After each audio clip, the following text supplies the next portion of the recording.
for our daily Course in Miracles lesson together. Thank you for joining me again today. Today we are doing lesson number 284. I can elect to change all thoughts that hurt. Loss is not loss when properly perceived. Pain is impossible.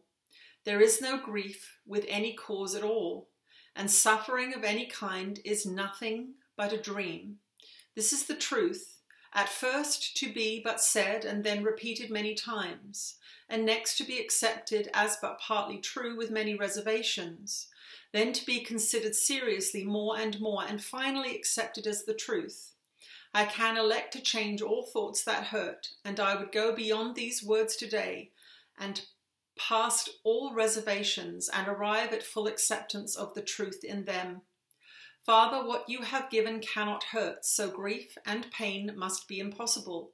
Let me not fail to trust in you today, accepting but the joyous as your gifts, accepting but the joyous as the truth. And that is our lesson for today, lesson number 284.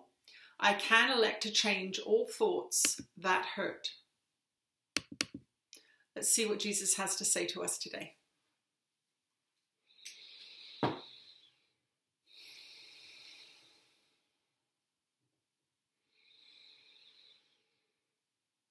You are blessed beings indeed. I am that one that you know as Jesus. And of course, many of these lessons do not ring true when you first read them. They seem as if they are cruel even.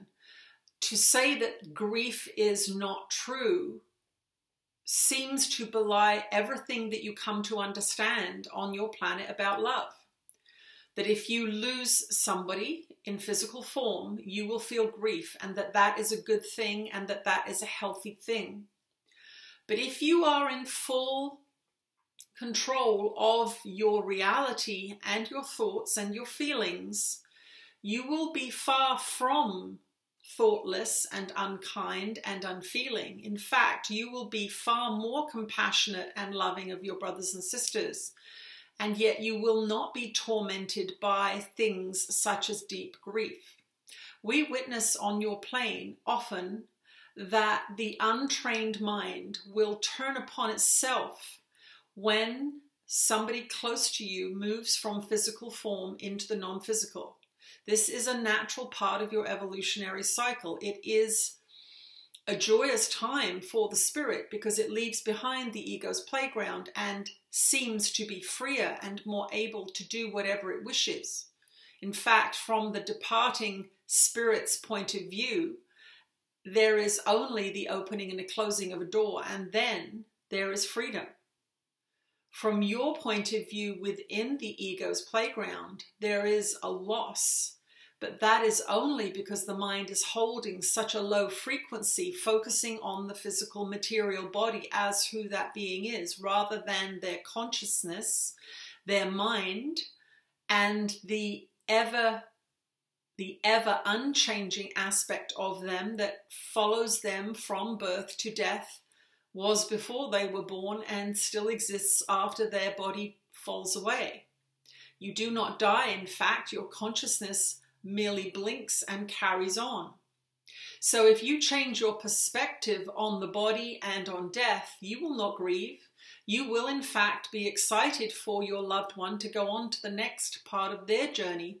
And in giving them that freedom, you too will be fearless with your own passing, because you will be excited to come to understand another level of consciousness that you cannot easily access in this particular form.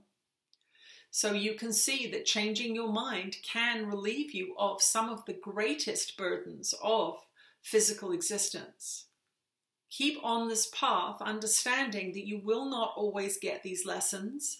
You will not always understand them. You may not even believe them the first time you say them.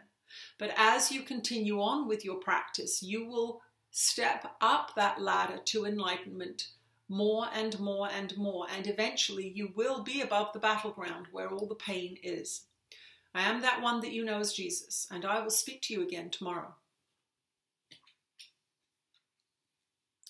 Thank you for joining me again today. I will see you tomorrow. Bye-bye.